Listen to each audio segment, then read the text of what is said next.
As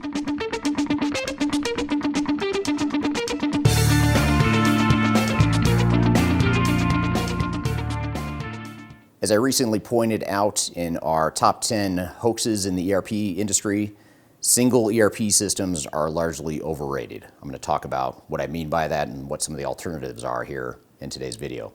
My name is Eric Kimmerling. I'm the CEO of Third Stage Consulting. We're an independent consulting firm that helps our clients through their digital transformation journeys. So one of the most common misconceptions in the ERP industry is that it's critical to have a single ERP system, single source of truth, a single platform that everyone within an organization is using. Now, 20 years ago when I started my career, this was certainly an aspiration that made a lot of sense for organizations. It was simply too difficult to have multiple systems and disparate systems, uncertain single sources of data, that sort of thing. But over the last 20 years, ERP systems have evolved to the point where it's a lot more feasible to look beyond that big ERP, the big single ERP model that so many of us assume are the preferred method for most organizations.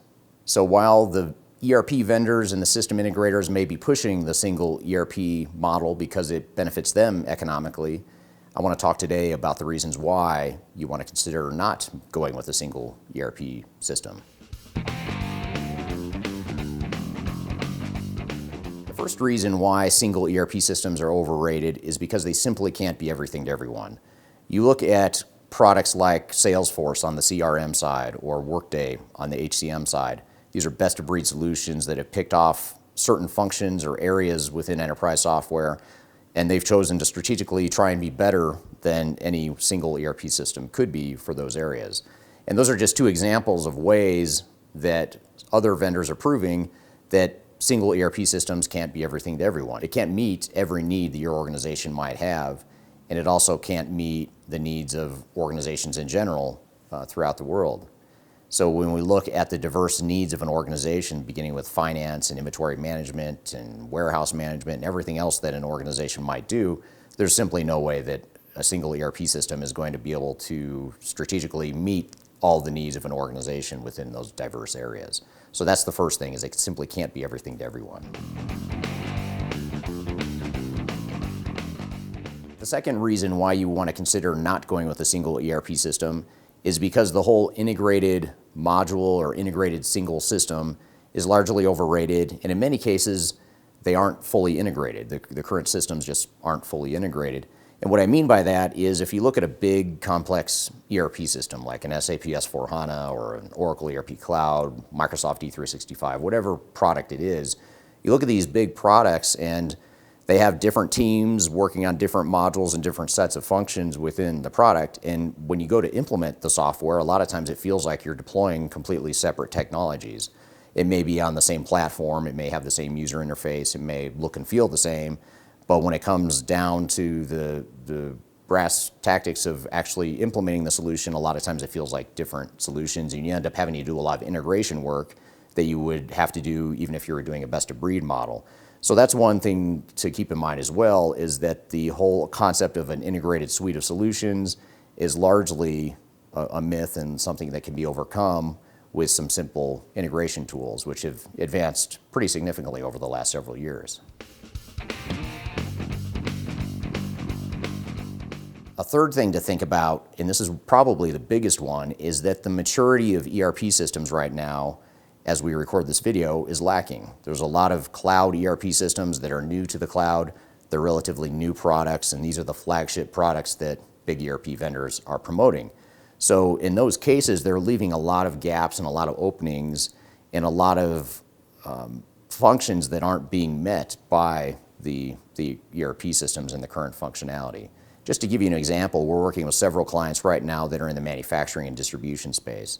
And we're finding that these companies, some that are implementing SAP, some that are implementing Oracle, D365 as examples, companies that are implementing all three of these products are finding that there's deficiencies in the functionality that the software provides. And we're also finding for many of our clients that there's other best-of-breed options that can help plug those holes and plug those gaps. In the manufacturing space, for example, there's MES systems out there that can better handle the shop floor automation and some of the manufacturing-specific types of functions. and then linking that back to the core ERP system is one of the options that a lot of these organizations will look at.